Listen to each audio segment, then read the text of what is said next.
Halo guys, apa kabar? Baik ya, semoga semua sehat walafiat di bawah lindungan Tuhan yang Maha Kuasa ya.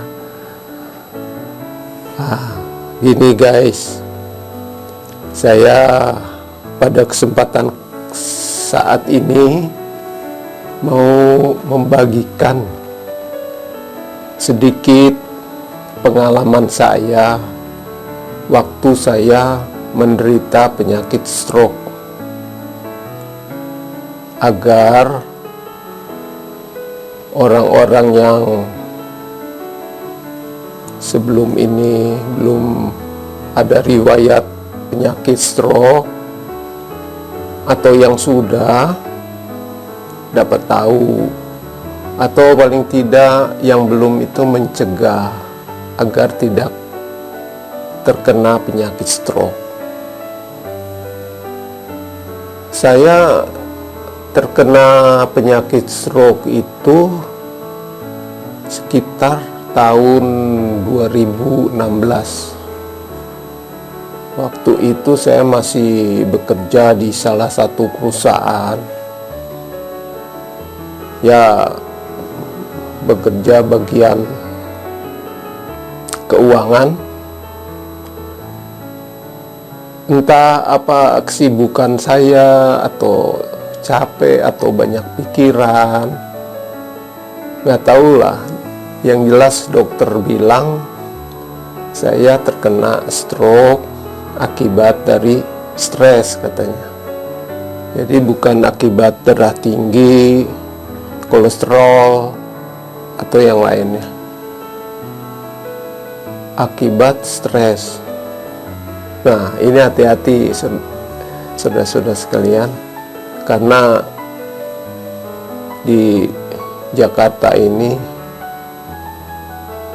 masalah yang begitu banyak itu bisa mengakibatkan tekanan kepada saraf ini, sehingga mungkin terjadinya stroke itu. Mungkin pikiran saya begitu. Yaitu pada tahun 2016 saya kena stroke. Nah, itu saya waktu itu pulang kerja naik motor. Seperti biasa saya pulang kerja. Terus pas sampai di rumah, pas mau turun dari motor itu, tahu-tahu terasa badan itu sebelah kok seperti mati rasa gitu ya, nggak ada rasa. Saya langsung berpikiran, wah ini kena stroke nih. Padahal saya belum tahu apa itu stroke, tapi saya berpikiran ke sana, itu sakit stroke kali. Langsung saya ke tempat tidur, sebab ini lemah ya, sebelah kanan saya lemah sekali. Kebetulan di rumah itu nggak ada siapa-siapa. Saya langsung tidur aja, istirahat maksudnya. Nah, kesalahan saya pada waktu itu tuh, kalau kita kena stroke itu paling enggak di bawah 3 jam itu kita harus ke dokter, sebab akan langsung ditangani oleh dokter dan bisa sembuh dalam waktu beberapa jam kemudian, normal kembali. Jadi seperti sebelum kena stroke gitu. Tapi saya salahnya itu istirahat, nggak tahu mau ke dokter mau apa. Yang penting badan saya itu lemah, lemes gitu, langsung istirahat aja. Nah, sampai kira-kira besok pagi juga belum ke dokter, karena nggak tahu ya saya. Terus siangnya saya menghubungi anak saya, anak saya bilang, wah ke dokter Pak. Ya saya juga karena badan udah lemah sebelahnya, gimana, nggak bisa berpikir, nggak bisa. Jadi yang berpikir itu anak saya aja. Anak saya tanpa basa-basi lagi langsung mengajak saya ke dokter. Langsung ke dokter.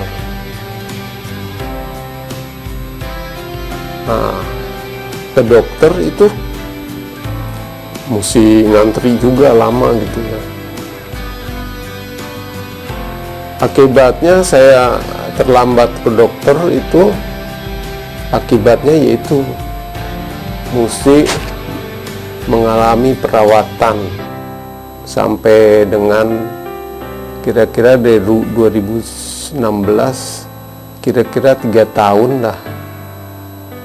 3 tahun itu baru normal lagi, bisa bicara seperti biasa, bisa makan gitu. Kalau seandainya saya waktu itu 3 jam, sebelum 3 jam itu udah ke dokter, itu nggak perlu waktu 3 tahun, cukup 1 jam 2 jam tuh atau sehari lah sudah pulih lagi seperti semula.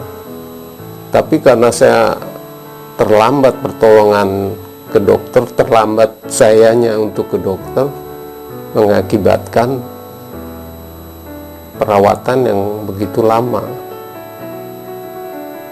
Nah, yang perlu diketahui juga, kalau terkena stroke itu, saudara datangi rumah sakit yang khusus menangani stroke.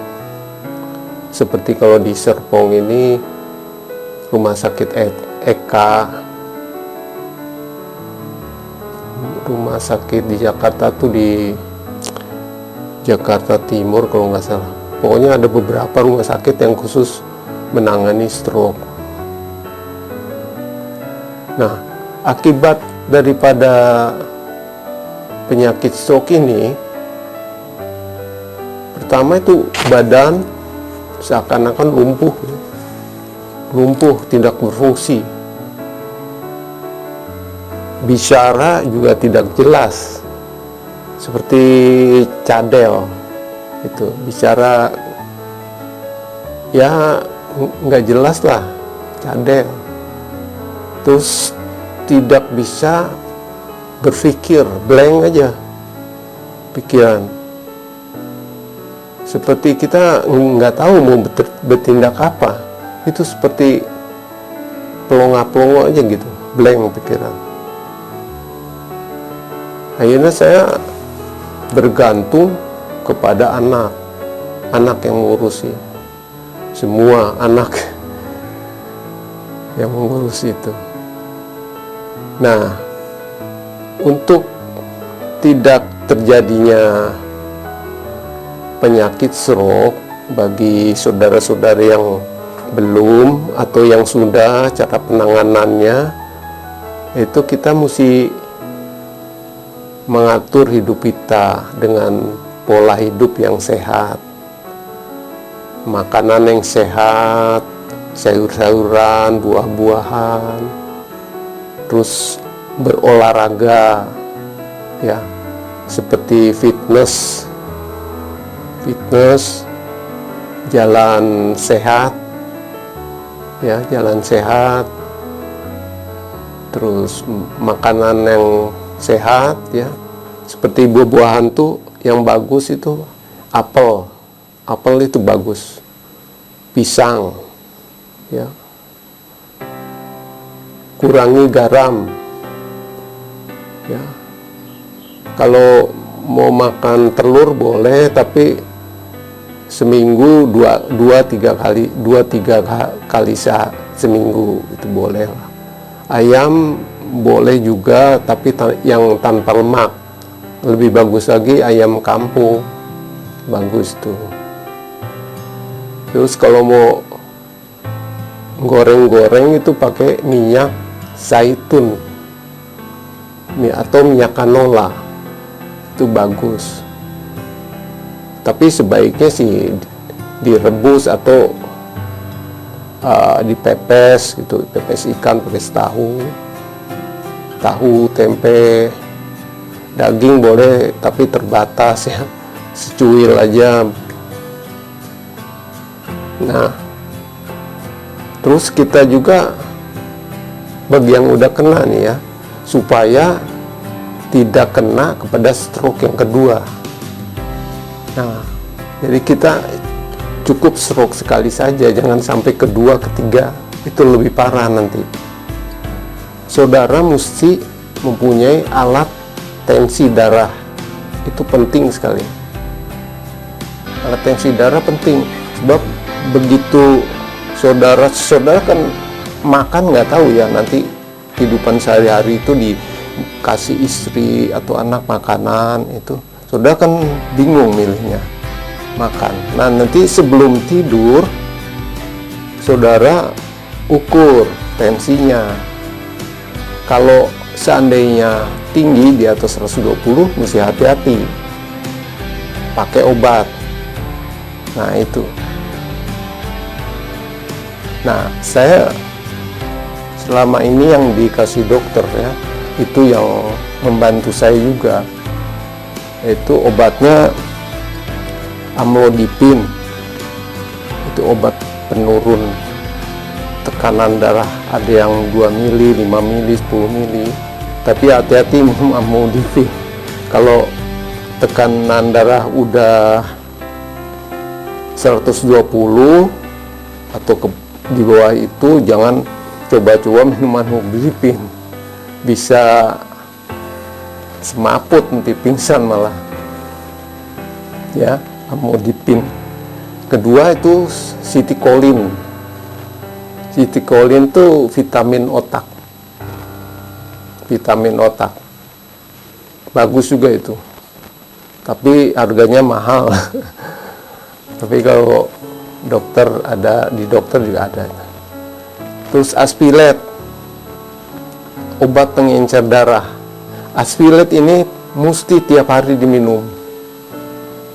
Setiap hari diminum. Kalau amlodipin kan per kasus, per kejadian ya, kalau darahnya tinggi baru minum amlodipin. Kalau sitikolin juga gitu, kadang-kadang ya, kalau kepala kita pusing atau apa habis makan sesuatu, minum sitikolin itu agak turun. Terus simvastatin itu penurun kolesterol. Simvastatin juga jarang-jarang ya, kalau kita kebetulan makanan yang berlemak gitu ya, nah, kita makan itu. Tapi lebih baik Aspilet dan simvastatin ini diminum tiap hari. Simvastatin bisa yang 10 mili atau 5 mili setiap hari. Kalau Aspilet itu setiap hari mesti, karena darah kita perlu encer, nggak boleh membeku gitu, nanti bisa stroke lagi. Nah, begitu. Jadi pengalaman saya selama ini, saya masih sehat begini, yaitu tadi hidup sehat, fitness, angkat beban yang ringan-ringan juga, terus tidak lupa obat, minum Aspilet setiap hari, dan simvastatin atau amlodipin, sitikolin, itu yang menemani saya. Dan tidak lupa juga kita mesti berdoa kepada Tuhan yang Maha Kuasa ya, karena kita meminta pertolongan daripadanya ya. Oke, saudara-saudara, terima kasih sudah menonton video saya. Jangan lupa subscribe, like, and share ya. Terima kasih. Bye.